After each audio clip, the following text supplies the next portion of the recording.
model change there. And it's almost counterintuitive because people think we're in this huge energy boom here in the U.S. Right. Let's invest. It's going to be endlessly great for these companies. So why isn't it then? Well, it hasn't been great for the companies. It's been pretty good for manufacturers and the consumer, particularly in the U.S.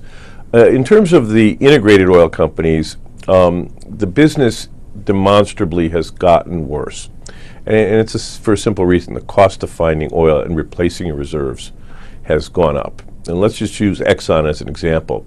I mean, their revenues are down year over year, yet the amount of capital they've employed in the business continues to grow. Their cash flow has dropped dramatically. And where in the past, Exxon has been able to finance its dividends and its buybacks out of free cash flow, it no longer is able to do that. It only basically finances half of that, dividends and buybacks. Exxon used to have returns on capital of around 30%. I mean, amazingly profitable business. Well, that's been cut in a third in the past year. Now it's about 20%.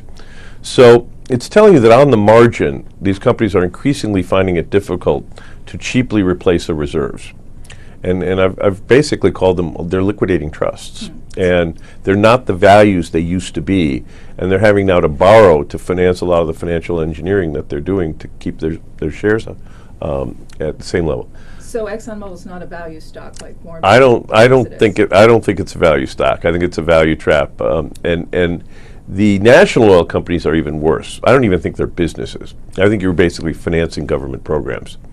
So if you look at a Petrobras in Brazil, for example, the government restricts their ability to earn a profit in selling gasoline and diesel to consumers, and then on the upstream side mandates that they do business with local suppliers. So they're sort of hindered on both ends. Their capital structure is extremely leveraged, and they're not able to earn a return. So in effect, investors, outside investors, are financing government transfer payments, and this is being replicated in other national oil companies besides just Petrobras. So I think that business model is really one where investors are supporting government programs.